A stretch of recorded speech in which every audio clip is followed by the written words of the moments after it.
శ్రేష్టమైన జీవితమునకు గుర్తు. ఏంటి శ్రేష్టత? యెషయా గ్రంథము 40వ అధ్యాయము చివరి వచనము.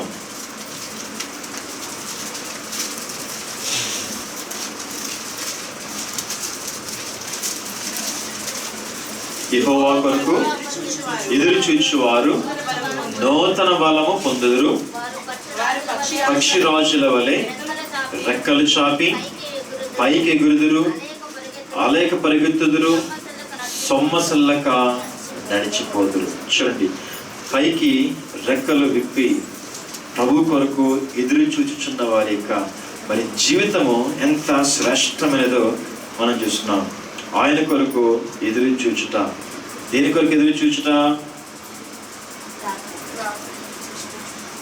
ఆయన యొక్క రాకడ కొరకు ఎదురు చూచుట, ఆయన నడిపింపు కొరకు ఎదురు చూచుట, ఆయన యొక్క ప్రత్యక్షత కొరకు ఎదురు చూచుట, ఆయన యొక్క చిత్తము కొరకు ఎదురు చూచుట, ఆయన్ను ఆరాధించుట కొరకు ఎదురు చూచుట, కనిపెట్టుట. ప్రభు కొరకు ఎదురు చూచువారు రెక్కలు చాపి పైకి ఎగురుదురు, అలేక పరిగెత్తుదురు, సొమ్మసల్లక నడిచి పోవుదురు. అంత గొప్ప మరి శ్రేష్టమైన జీవితము మనము కలిగిన వారమైనా. ఇంకా వాటి యొక్క ముఖాలు ఎలా ఉన్నాయి? 20వ వచనంలో మధ్యలో చూడండి.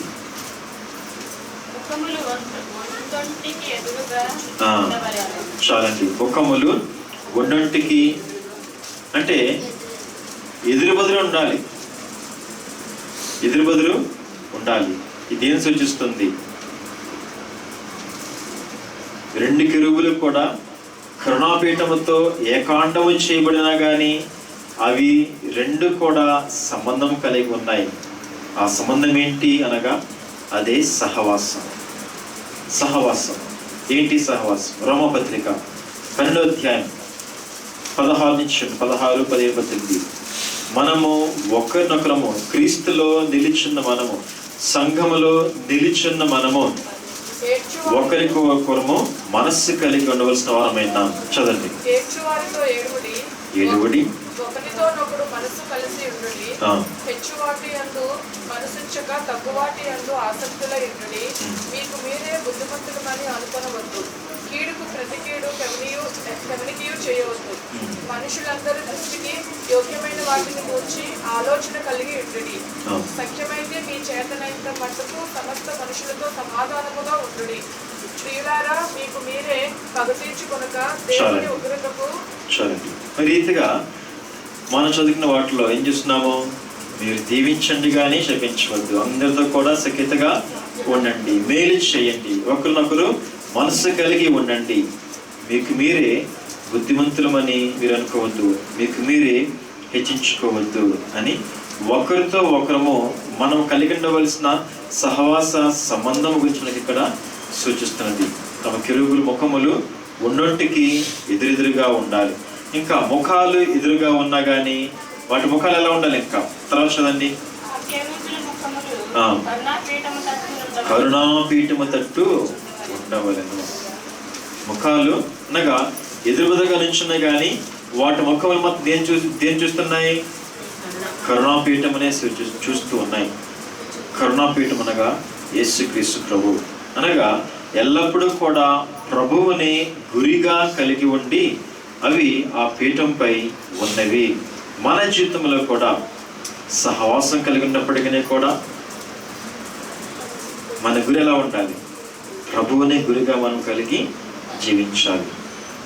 మరి ప్రభువునే గురిగా కలిగి జీవించుంటే అది నేలైనా ఒకటే, గాలైనా ఒకటే, సముద్రమైనా ఒకటే,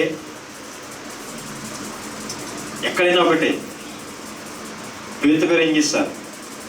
ప్రభు గారిని గురిగా చూచి నడిచినప్పుడు పడవ దిగి గలిలయ సముద్రంలో నీటి మీద నడుచుకుంటూ వెళ్ళాడు. నేలైనా అదే నడక, సముద్రమైనా అదే నడక, గాలైనా అదే నడక. ఇప్పుడు మన గురి ప్రభు మీద ఉన్నప్పుడు ప్రభువుని మనం గురిగా కలిగి జీవించవరముగా ఉండాలి. ఇంకా ఈ కెరూబులు మధ్యన దేవుడు నివసించాడు. దేవుడు నివసించాడు. కెరూబుల మధ్యన నివసించిన దేవుని చూస్తున్నాం. ఎక్కడ ఇద్దరు ముగ్గురు నా నామమున కూడి ప్రార్థన చేతురో వారి మధ్యన నేను ఉన్నాను. మందసము, దానిపైన కరుణాపీఠం పైన కెరూబులు. వీటిలో ఏది కూడా విడిగా లేవు, ఇవన్నీ కూడా కలిసి ఉన్నవి. ఈ మందసముతో మనం ఏం చేయాలి? మందసము గురించి ఎన్ని చూసాం కదా. మందసంతో మనం ఏం చేయాలి?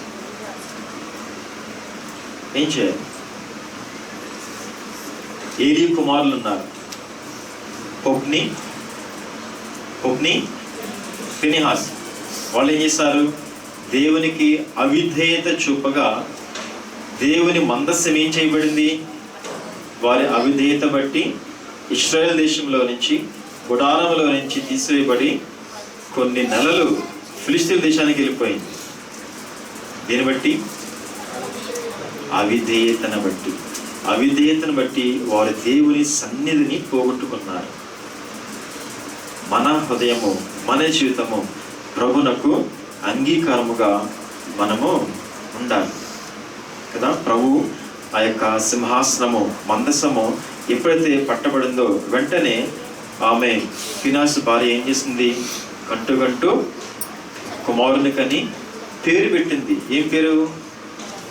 ఈ కాబోదు, అనగా ప్రభావము వెడలిపోయాను. మందసము పట్టబడిందనగా దేవుని ప్రభావమే ఇంకా దేశంలోనే లేదు, ప్రభావము వెడలిపోయింది అని చెబుతోంది. మందసము గురించి మనం చాలా జాగ్రత్తగా ఉండాలి. మందసము ఇంట్లో ఉన్నప్పుడు 3 నెలలు ఉన్నప్పుడు ఆ మందసము వల్ల అతని ఇల్లు, అతనికి కుటుంబము, అతనికి కలిగిన సమస్తము కూడా ఆశీర్వదించబడింది. ఎవరైనా నీకు మళ్ళీ బైబిల్ క్విజ్ పెట్టాలి. ఆయన ఒబేదెదోము. ఆ ఇంటికి ఎలా వచ్చింది మందసము? దావీదు రాజు గారు ఏం చేశారు? ఆ మందసాన్ని కిరీత్యాగం నుంచి యెరూషలేము తేవాలని చెప్పేసి ఒక కొత్త బండి ఏర్పాటు చేశారు. ఆ కొత్త బండి, కొత్త ఇడ్లు ఏర్పాటు చేశారు. దానికి 30,000 మంది సైన్యాన్ని ఏర్పాటు చేశారు. చాలా తప్పు జరిగింది అక్కడ. ఏంటా తప్పు? ఫిలిష్తీయులు ఏమైతే చేశారో దాన్ని చూసి వీరేదో చేశారు. వారికి దేవుని గురించిన విధి తెలియదు కాబట్టి ఏమి చేయాలో తెలియక కొత్త ఇడ్లు, కొత్త బండి తీసుకుని వచ్చి దాని మీద మందసం పెడితే దేవుడు మరలా దానికి తిరిగి తీసుకొచ్చారు. దావీదు గారికి కూడా అదే పని చేశారు. కానీ మందసం మోయవలసింది ఎవరు? యాజకులు మోయవలసింది, లేవీయులు మోయవలసింది, బలులు అర్పించవలసింది. మరి ముందు వెనుక కూడా లేవీయులే సాగవలసింది, తమ భుజముల పైన మోయవలసింది. కానీ దావీదు లోక పద్ధతిని అనుసరించి దాన్ని కాపీ కొట్టడం వల్ల ఏమైంది? ఒక ఆయన చనిపోయాడు. ఎడ్లకు కాలు జారినందువల్ల మందసం ఎక్కడ పడిపోద్దో అనుకుని దేవుడు మందసమును కాపాడలేడేమో అనుకున్నాడు. వెంటనే చనిపోయాడు. దేవుడు మొత్తం వెంటనే చనిపోయాడు. దాన్ని బట్టి దావీదుకు భయం వేసి ఒక ఆయన ఇంట్లో పెడితే దేవుడు ఆ మందసము ఆ ఇంట్లో ఉండుటను బట్టి ఆ ఇంటిని అంతటిని కూడా ఆశీర్వదించాలి.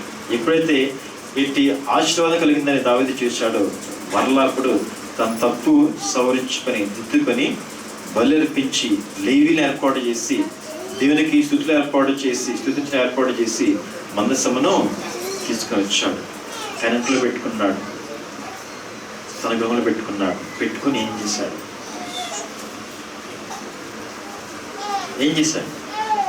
రోజు వెళ్ళి దేవునితో మాట్లాడేవాడు. మనసు దగ్గరికి వెళ్ళి కూర్చొని దేవునితో మాట్లాడేవాడు. తన బాధంతా చెప్పుకునేవాడు, ప్రార్థించేవాడు, స్తుతించేవాడు. ఆ మనసు దగ్గరికి కూర్చొని ఉపవాస ప్రార్థనలు చేసేవాడు. ఆ మనసు దగ్గరే నేల మీద పడి ఏడ్చేవాడు. ఆయనకు పని లేదా? రాజ్యం లేదా?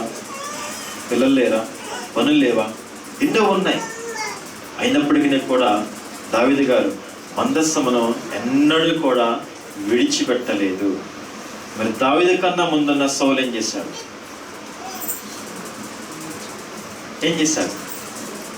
ఒక్కసారి కూడా మందసం దగ్గరికి వెళ్ళి సౌలు విచారణ చేయలేదు, ప్రార్థన చేయలేదు, దేవుణ్ణి స్తుతించలేదు, బలులు అర్పించలేదు, ఏమీ చేయలేదు. సౌలు గారు మందస మనసులో పట్టించుకోవాల. ఏమైంది? తన రాజ్యమని పొరుగువాడు దావీదుకి ఇవ్వవలసి వచ్చింది. మరి దావీదు మందస్సమని తన జీవితమునకు కేంద్రముగా చేసుకొని, అనగా దేవుణ్ణి తన జీవితమునకు కేంద్రముగా ప్రథమ స్థానముని ఇచ్చి నిత్యము కూడా ఆయన్ను హెచ్చించుట వల్ల దావీదు యొక్క రాజ్యము స్థిరపరచబడింది. దావీదుని దేవుడు కోరుకొని ఆయన సంతానంలో నుంచి వారి ప్రభువును లోకమునకు పంపించిన వారై విన్నారు. అలాగే ఇశ్రాయేలీయులు కూడా ప్రయాణం చేసినప్పుడు కూడా, వారు యుద్ధంకి వెళ్ళినప్పుడు కూడా ప్రతిదానికి కూడా మందసమే ముందు ఉండేది. ఎరుకు వెళ్ళినప్పుడు కూడా మందసమును మోసుకుంటూ మరి 13 సార్లు ఆ ఎరుకు చుట్టూ తిరుగగా ఆ ఎరుకు గోడలు వాటికవి కూలిపోయాయి. మందస్సమును బట్టి వారికి జయము. అనగా మన దేవుని సింహాసనమును మనతో ఉన్నప్పుడు, దేవుడు మనతో ఉన్నప్పుడు మనం ఏం చేయాలి? ఆయన సన్నిధిని, ఆయన సహవాసమును మనం గౌరవించి, మనం ఆయనతో నడుచుకున్నప్పుడు, ఆయనతో నివాసము చేసినప్పుడు, ఆయనతో సహవాసం చేసినప్పుడు దేవుడు మనల్ని కూడా దావీదు వలనే ఆశీర్వదించేవారై విన్నారు. అప్పుడైతే వారికి మరి మందసము సింహాసనం ఎదుగనుకు ఉండేది. మరి ఇప్పుడు ఏముంది? దేవుని సింహాసనం ఏంటి? ఆయన యొక్క సన్నిధి. ఆయన యొక్క సన్నిధిలోనే మనకు ఏర్పాటు చేయబడింది. దేవుని యొక్క మరి సన్నిధి సింహాసనము మనకు ఏర్పాటు చేయబడింది. మనము గౌరవించి దేవుణ్ణి మనము మరి స్తుతించినట్లా, ప్రార్థించినట్లా, ఆయన మనము ఆశ్రయించినట్లా దేవుడు మనల్ని కూడా ఆశీర్వదించేవారు. ఇంకా ఆయనకు మనం వేయగలిగే మరో సింహాసనం ఏంటి? మరో సింహాసనం హృదయము మన సింహాసనం. ఇంకా ఇంకో సింహాసనం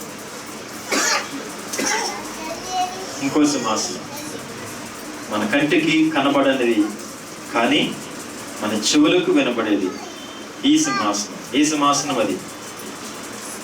స్తుతులే ఆయనకు సింహాసనం. ఇశ్రాయేలీయుల స్తోత్రములపై ఆసీనుడా అని కీర్తనలో మనం చూస్తున్నాం. ఈశ్వర స్తోత్రాలపై ఆసీనుడైన దేవుడు. ఆయనకు రూపం ఉంది. స్తుతికి రూపం ఉందా? అయినప్పటికీ కూడా మన స్తుతులని ఆయన సింహాసనముగా ధరించుకొని మనతో ఆయన ఉండేవారై విన్నారు. ఇప్పుడు మనం ఆయన్ను స్తుతించినప్పుడు జనక సుతాత్మల త్రైకునికి సంస్తుతులు అని అనుకునము, అనుదినము నీ ఆత్మీయ జీవనము వృద్ధి యగును నమ్మము. ఎవరు చెప్పారు? 72వ కీర్తనలో మరి చిట్ట చివరి చరణం, మనోవిచారం అనే పాటలో చిట్ట చివరి చరణం. ఆ దేవుని మనము నిత్యము కూడా స్తుతి చెల్లించినట్లయితే ఆ స్థుతులపైనే దేవుడి సింహాసనాశుడై నిత్యము కూడా మనతోనూ మనలోనూ ఉండేవాళ్ళై ఉంటారు. కాబట్టి ఆ మందసము, ఆ కరుణాపీఠము మన వద్ద ఉండేది. ఈ కొద్ది మాటలు దేవుడు మన హృదయములు భద్రపరిచి ఫలింపచేయును గాక. ఆమేన్.